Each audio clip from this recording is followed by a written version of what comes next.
Welcome to a half hour of MINDWEBS. Short stories from the worlds of speculative fiction.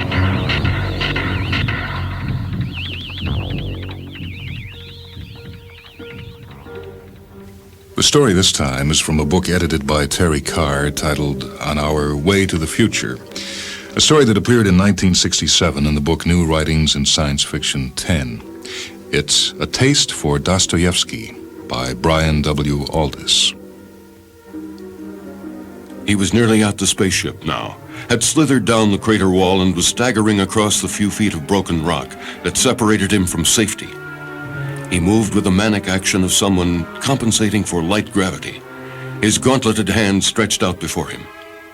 He blundered clumsily against the outcropping teeth of rock and fell on them.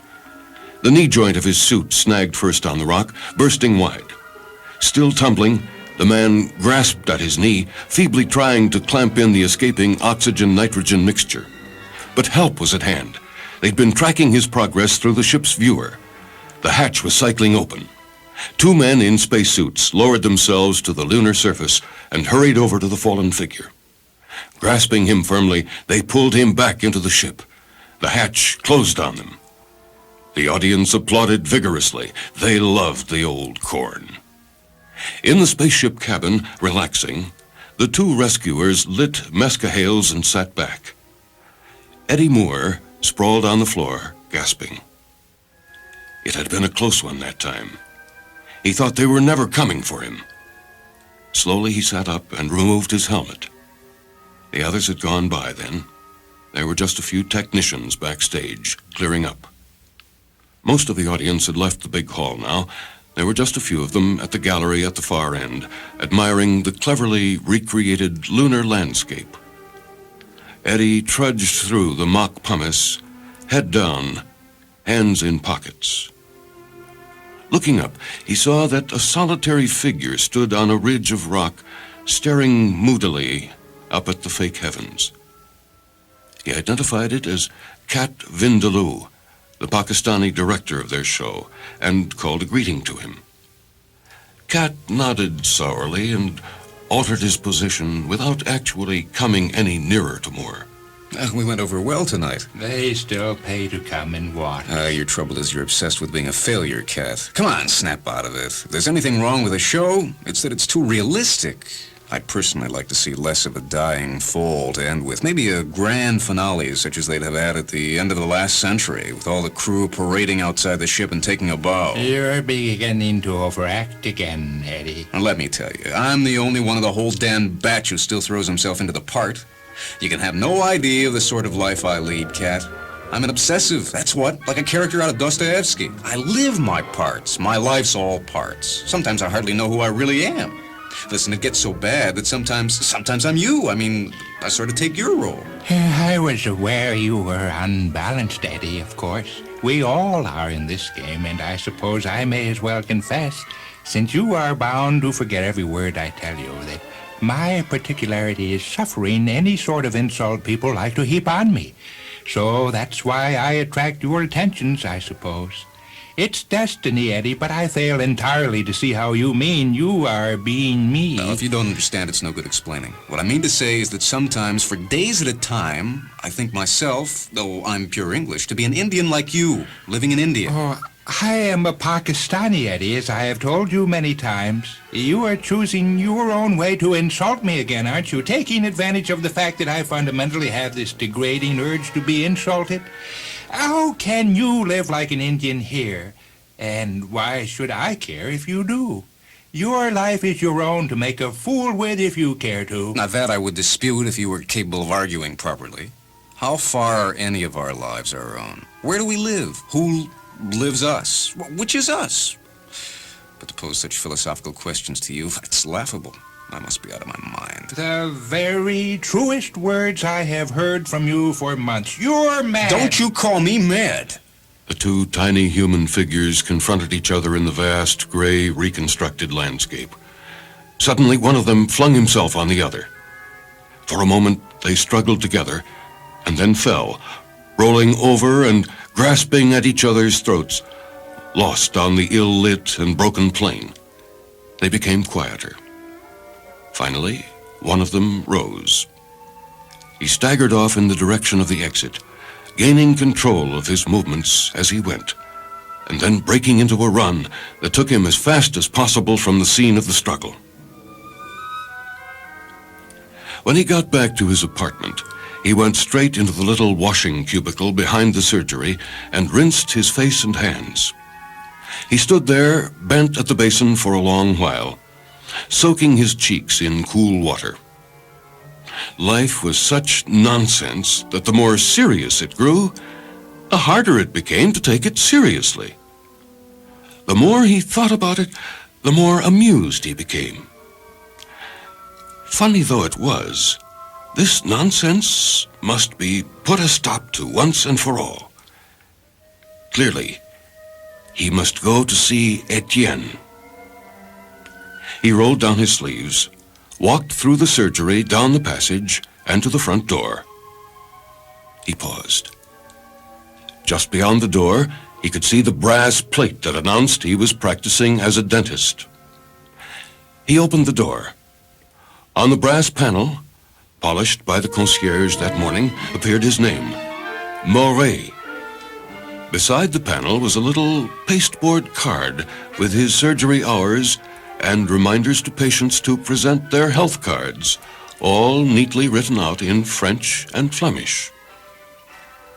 He strolled down the side street and onto the main road, where the quiet was instantly lost. Taking the undercut, Moret crossed the road and walked a couple of blocks to Etienne's place. On the way, he stopped at a little flower stall and bought her a posy of blue cornflowers. They would soften the blow of what he had to say. You're very late this evening, Eddie. Perhaps so, but why attack me for it? It's my misfortune, isn't it? Or so I would have thought if you'd greeted me lovingly. Eddie, don't be that way. I didn't reproach you, my darling.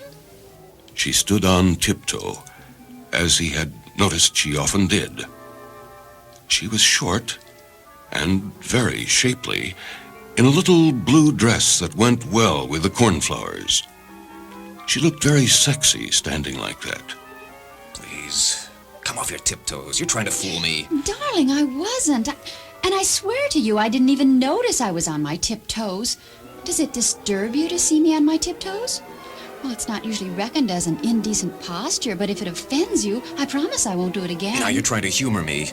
You know, nothing maddens me like being humored. Why can't you speak to me like a human being? Oh, believe me, if you were a reasonable human being, I'd make every effort to talk to you like one. You're absolutely nuts, aren't you, Eddie? Yeah, you've uncovered my secret. I am nuts. I am nuts. And that's what I wish to talk to you about this evening. I have to go out almost at once, Eddie. What I was going to tell you, Etienne, darling, what I especially came over for was to say that I feared our engagement must be broken off. It's not so much that we're not suited, although that is a consideration. It's more that I don't even seem to know what century I'm living in. From which it follows, I suppose, that I don't even know what country I'm living in, which in turn means that I don't know what language I'm speaking or what my name is. In fact, I don't even know what planet I'm on, whether it's the moon or Earth or Mars. Oh, take a look at yourself. Does that look like Mars? You were born on this coast. You know the North Sea when you see it, don't you? Don't interrupt me. Of course I can see it's the flaming North Sea. Well, then, don't talk so stupid. Look, Eddie, I've really about had enough of your nonsense. You come up here every Saturday night and break off our engagement. I do not! I've never broken it off before. Often I've been tempted to. You do, too. You don't know what you do. How do you think I like it? I've got my pride, you know. I can take an emotional scene just as well as the next girl. In fact, sometimes I rather think I enjoy them in a kinky sort of way. Maybe I am the kinky kind. No self-analysis, please. At least while I'm speaking. Have you any interest in me or haven't you? And who am I? Who indeed? Man's eternal quest for identity. Pity I have to carry mine out with such rotten partners. If you're going to be insulting, you can go, Eddie Moret. I know perfectly well what's wrong with you, and don't think I'm not sympathetic just because I don't show it. You've built up that fine little dentist practice just so you'll have enough money to support me comfortably when we get married, and the overwork has resulted in brain fatigue. Oh, poor Eddie. All you need is a little rest. These fantasies about Mars and the moon are just phantoms of escape filtering across your overheated cerebellum, reminding you of the need for rest and quiet.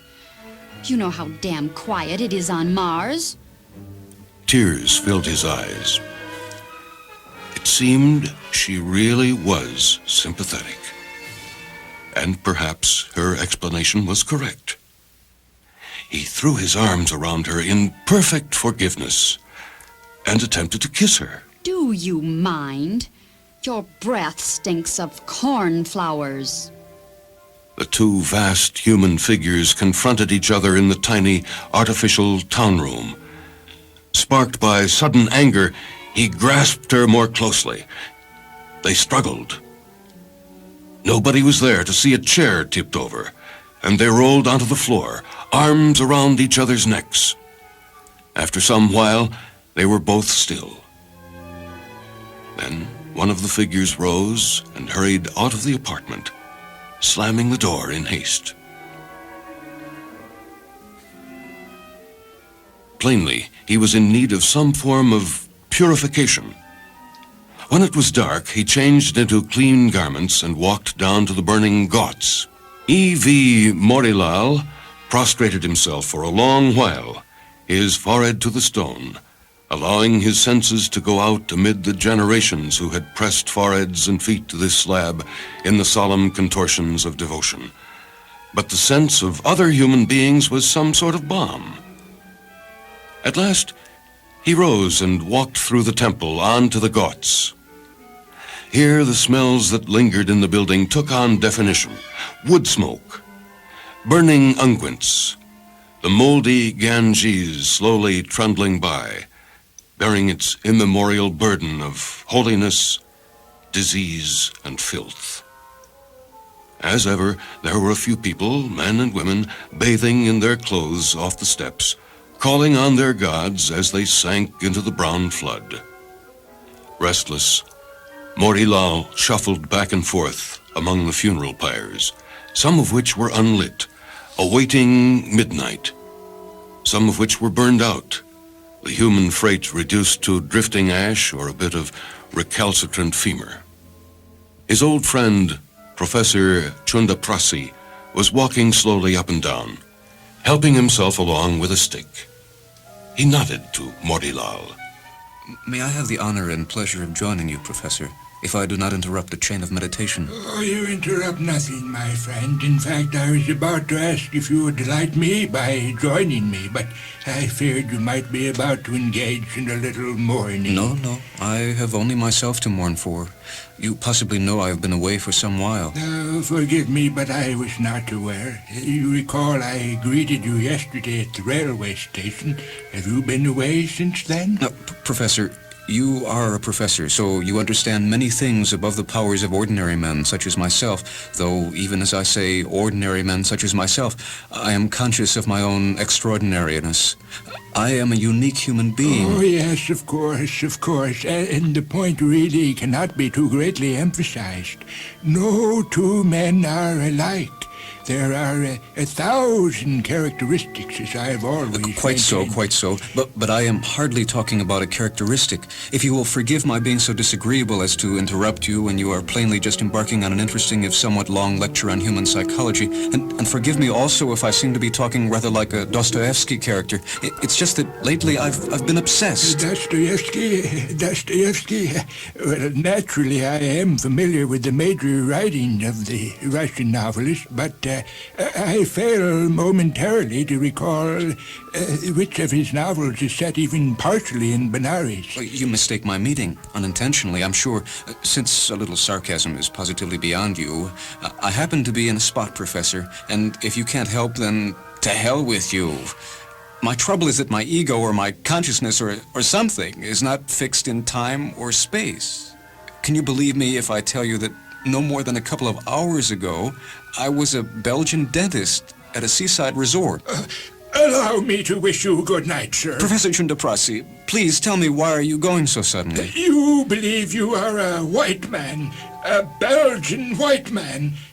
Clearly you are the victim of some dreadful hallucination brought about by reading too much in the newspapers about the color bar. He pulled himself free from Morilal's grip and tottered hurriedly from the burning gaunt. Congratulations, sir. You were quite right to exercise your freedom of judgment in such matters. It was one of the bathers who spoke, a fat man, now busily oiling his large and glistening breasts. Morilal had noticed that he was avidly listening to the conversation with the professor and had already taken a dislike to the man. What do you think about it? More than you may think. There are many people like yourself, sir, who are able to move from character to character like birds from flower to flower. I myself, but yesterday, was a beautiful young Japanese lady, aged only 20 years, with a tiny and beautifully proportioned body, and a lover of 22 of amazing art. You are inventing filth, you fat old Bengali. So saying, he jumped at the man, who tripped him neatly, but failed to stand back in time, so that Morilal took him with him as he fell, and they rolled together, hands at each other's throat, down the slimy steps into the Ganges. He was lying half out of a shallow stream under a stone bridge. As he got to his feet, he saw the stream cut through a small country town. The place seemed to be deserted, so empty and so still that it looked almost like an artificial place. Slowly he walked forward, down the curving street, staring at the small stone houses with their gardens neat and unmoving in the thin sun. As he looked back the way he had come, he saw that he had just passed an unpretentious building bearing the sign, Police Station. For several minutes he stared at it, and then moved briskly toward it, opened the door, and marched in. What can I do for you, sir? I want to report a murder.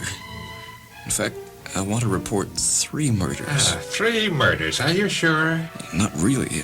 I don't know whether I killed the persons concerned or not, but it must be worth checking. There was a friend of mine, a producer, and my fiancée, and a black man in India. I can give you the names. At least I think I can remember. Then there's the time and place. His voice died. He could see it was going to be difficult. His impulse had been to enlist help. Perhaps it had not been a wise impulse. And had he ever been anyone else, or had it all been the product of a fever? You seem to have some very interesting ideas, sir, if I may say so. You wouldn't mind if I ask you a question before you go any further? Good. Now, you say you don't know whether you killed these unknown persons or not? I get blackouts. I'm never myself. I seem to work through a lot of different people. You'd better assume I did kill them. Well, as you like, sir. Which brings me to my next question. How do you mean one of them was a black man from India? It was as I said. He was very black. No offense meant, it's just a fact.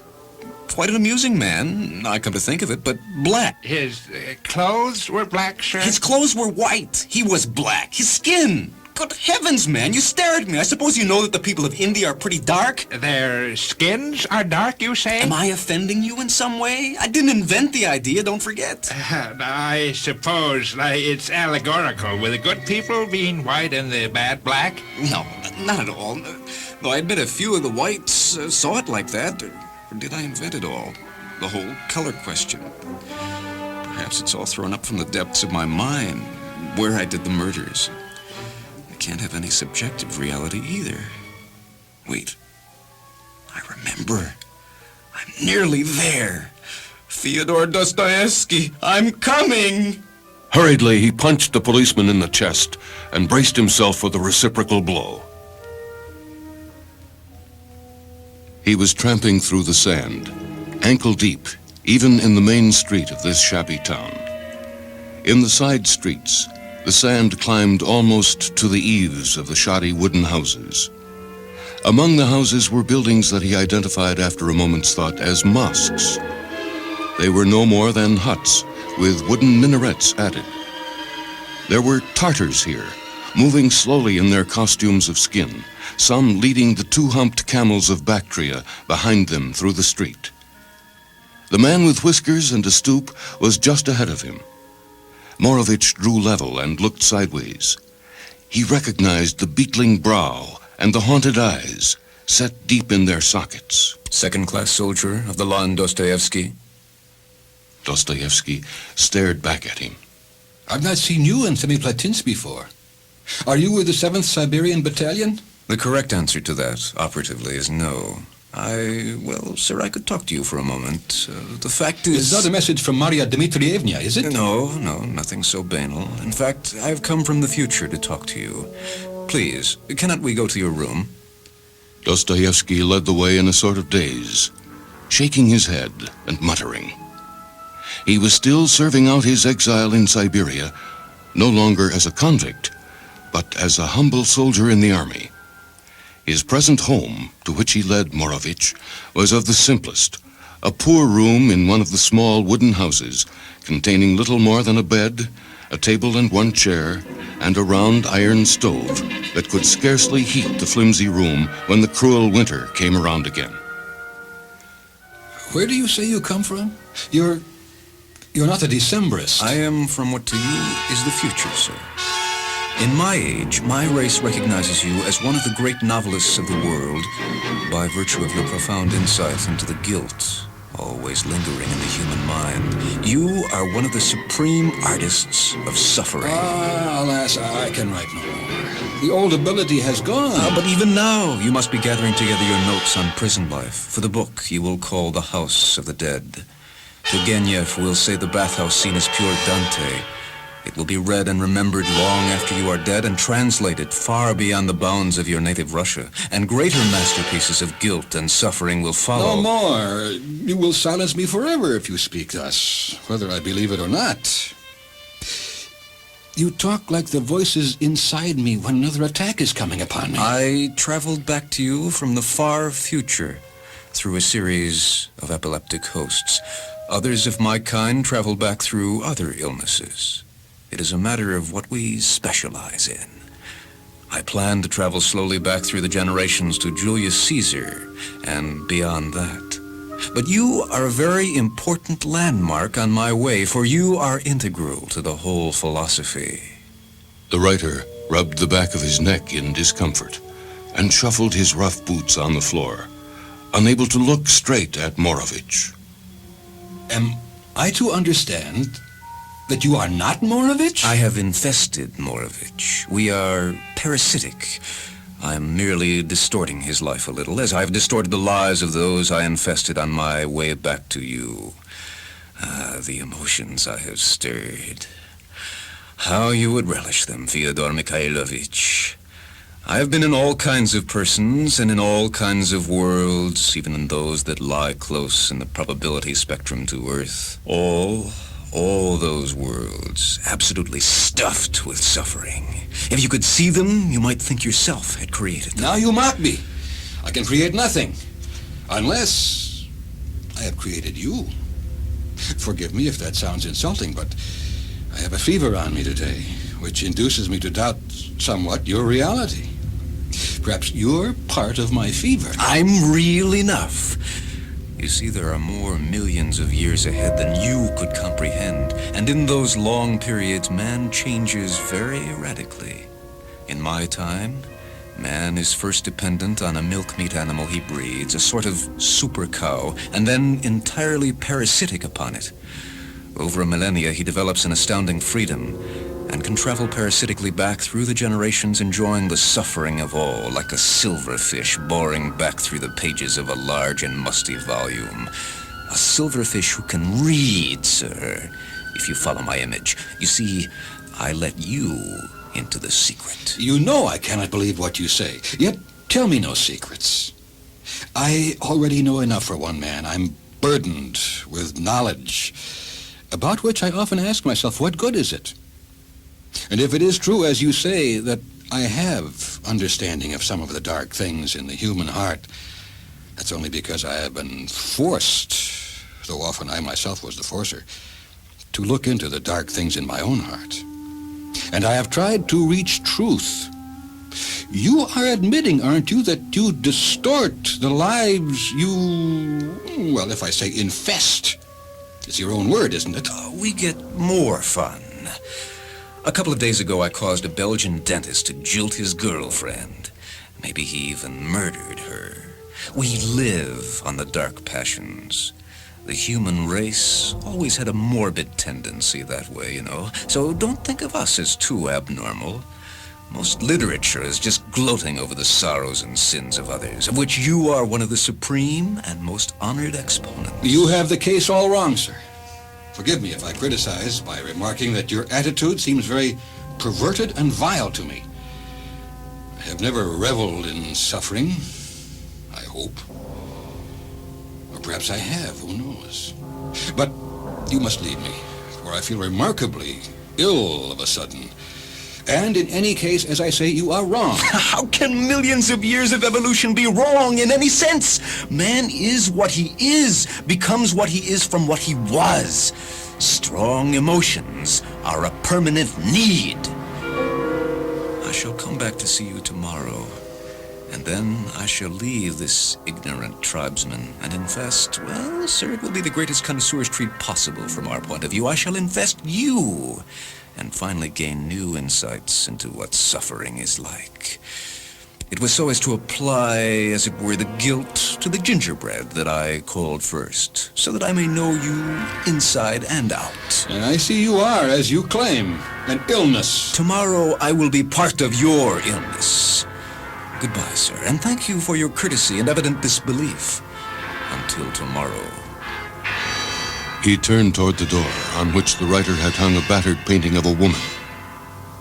As he did so, Dostoevsky bent quickly down and snatched up the poker from its resting place beside the stove.